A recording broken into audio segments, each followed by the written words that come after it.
I accept literally the saying that all the world's a stage, and I believe that God plays all the parts. The purpose of the play? To transform man, the created, into God, the creator.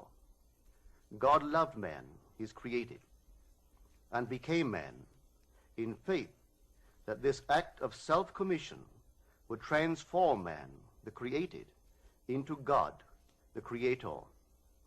The play begins with the crucifixion of God on man as man, and ends with the resurrection of man as God.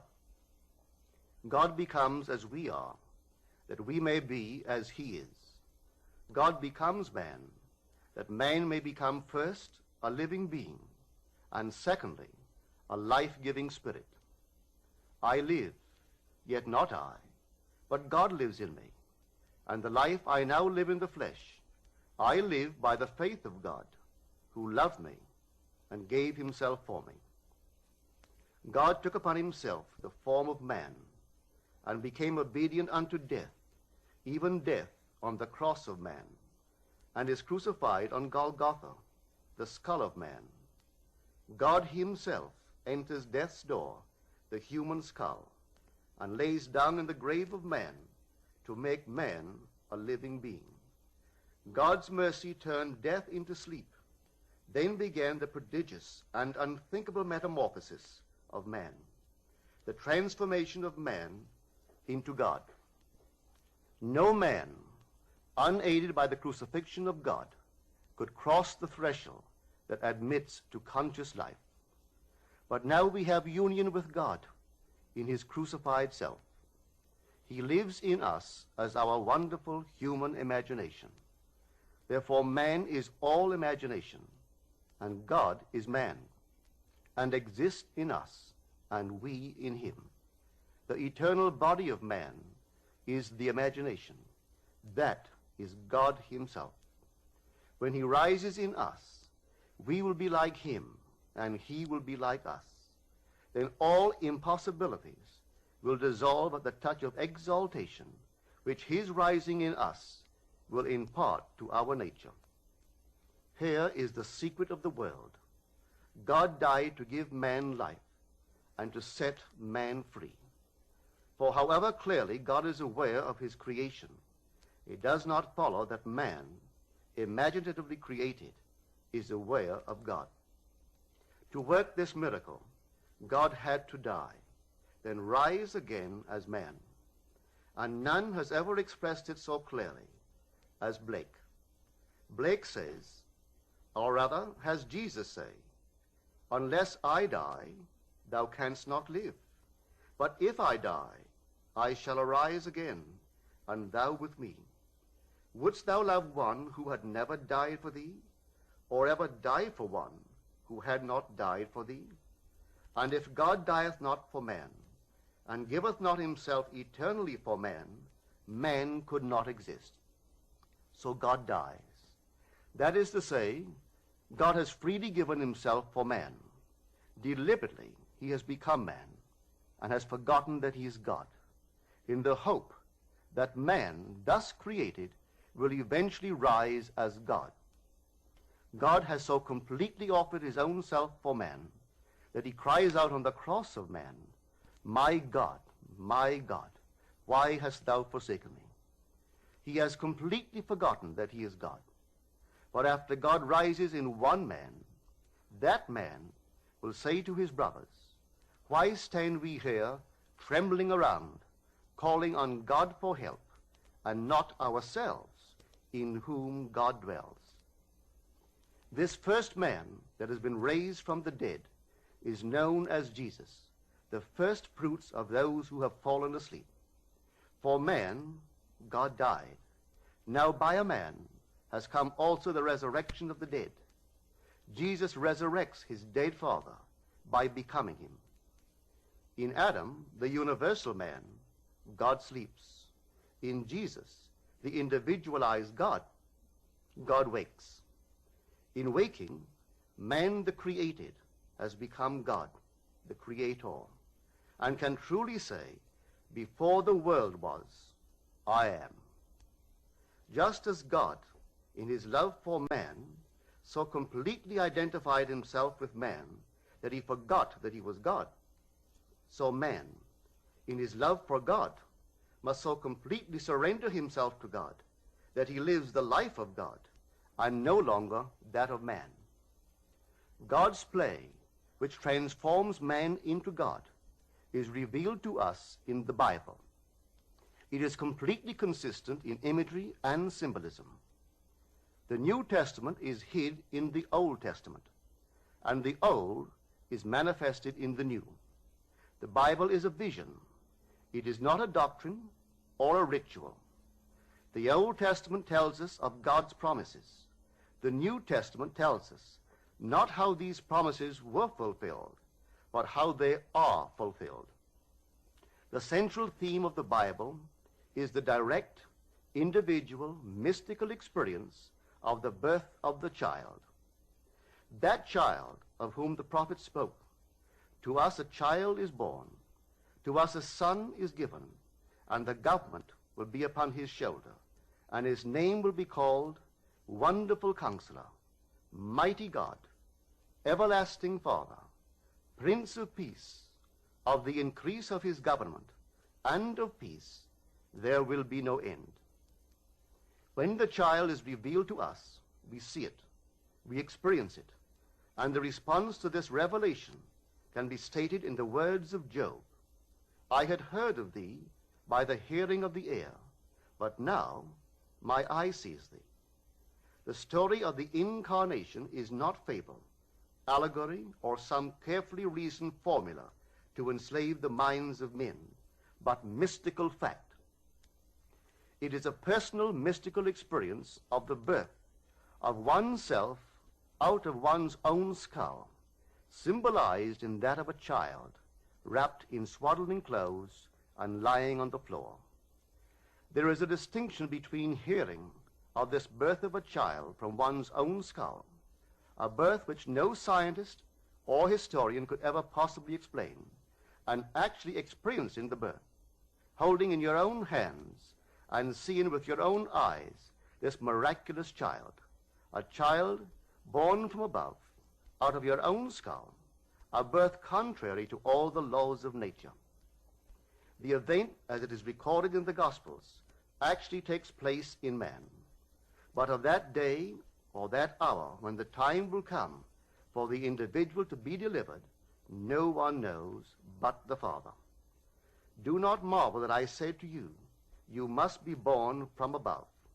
The wind blows where it wills, and you hear the sound of it, but you do not know whence it comes or whither it goes.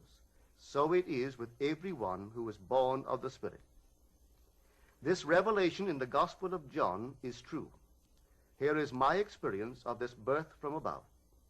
Like Paul, I did not receive it from man, nor was I taught it, but it came through the actual mystical experience of being born from above. None can speak truly of this mystical birth from above but the one who has experienced it. I had no idea that this birth from above was literally true. For who, before the experience, could believe that the child, the Wonderful Counselor, the Mighty God, the Everlasting Father, the Prince of Peace, was inwoven in his own skull? Who, before the experience, would understand that his Maker is his husband, and the Lord of hosts is his name? Who would believe that the Creator went in unto his own creation, man, and knew it to be himself, and that this entrance into the skull of man, this union of God and man, resulted in the birth of a son out of the skull of man, which birth gave to that man eternal life and union with his Creator forever? If I now tell what I experienced that night, I do so not to impose my ideas on others, but that I may give hope to those who, like Nicodemus, wonder how can a man be born when he is old? How can he enter a second time into his mother's womb and be born? How can this be?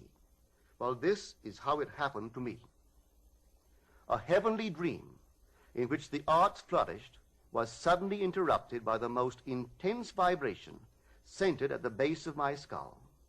Then a drama as real as those I experience when I am fully awake began to unfold. I felt myself within my skull, trying to force my way out through its base. Something gave way, and I felt myself move, head downward, through the base of my skull. I squeezed myself out inch by inch. When I was almost out, I held what I took to be the foot of the bed and pulled the remaining portion of me out of my skull. There on the floor, I laid for a few seconds. Then I rose and looked at my body on the bed. It was lying on its back and tossing from side to side like one in recovery from a great ordeal. As I contemplated it, hoping that it would not fall off the bed, I became aware that the vibration which started the whole drama was not only in my head, but now was also coming from the corner of the room. As I looked over to the corner and wondered if that vibration could be caused by a very high wind, a wind strong enough to vibrate the window, I could not believe that the vibration which I still felt within my head was related to that which seemed to be coming from the corner of the room. Looking back to the bed, I discovered that my body was gone, but in its place sat my 3 oldest brothers. My oldest brother sat where the head was. My second and third brothers sat where the feet were. None seemed to be aware of me, although I was aware of them and could discern their thoughts. I suddenly became aware of the reality of my own invisibility. I noticed that they too were disturbed by the vibration coming from the corner of the room. My third brother was the most disturbed and went over to investigate the cause of the disturbance. His attention was attracted by something on the floor, and looking down, he announced, "It is Neville's baby."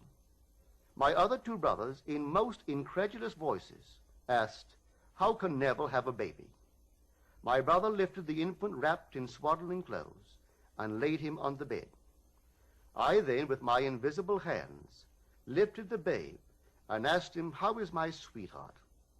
He looked into my eyes and smiled, and I awoke in this world to ponder this greatest of my many mystical experiences. One other vision I will tell, because it bears out the truth of my assertion that the Bible is mystical fact, that everything written about the promised child is in the law of Moses and the prophets and the Psalms, and it must be mystically experienced in the imagination of the individual. The child's birth is a sign and a portent, signaling the resurrection of the patriarchs in the imagination of him in whom the child is born. 6 months after the birth of the child, a vibration similar to the one which preceded his birth started in my head. This time, its intensity was centered at the top of my head. Then came a sudden explosion, and I found myself in a modestly furnished room. There, leaning against the side of an open door, was my son David of biblical fame. He was a lad about 12 years old. What struck me forcibly about him was the unusual beauty of his face and figure. He was, as he is described in the first book of Samuel, ruddy, with beautiful eyes, and very handsome. Not for one moment did I feel myself to be anyone other than Neville. Yet I knew that this lad David was my son, and he knew that I was his father. As I sat there contemplating the beauty of my son, the vision faded, and I awoke. What conclusion can be reached from these mystical experiences? The chamber of man's imagery. In man's imagination are engraven every patriarch and character in the Old Testament, and that after the birth of the child, out of the skull of man, signifying that man's rebirth from above, there will begin the resurrection of the patriarchs. Each, in his turn, will be revealed as the son of the man who resurrects him. When all are resurrected from the dead, that man in whom they are resurrected will know himself to be of the Elohim, the God who became man, that man may become God.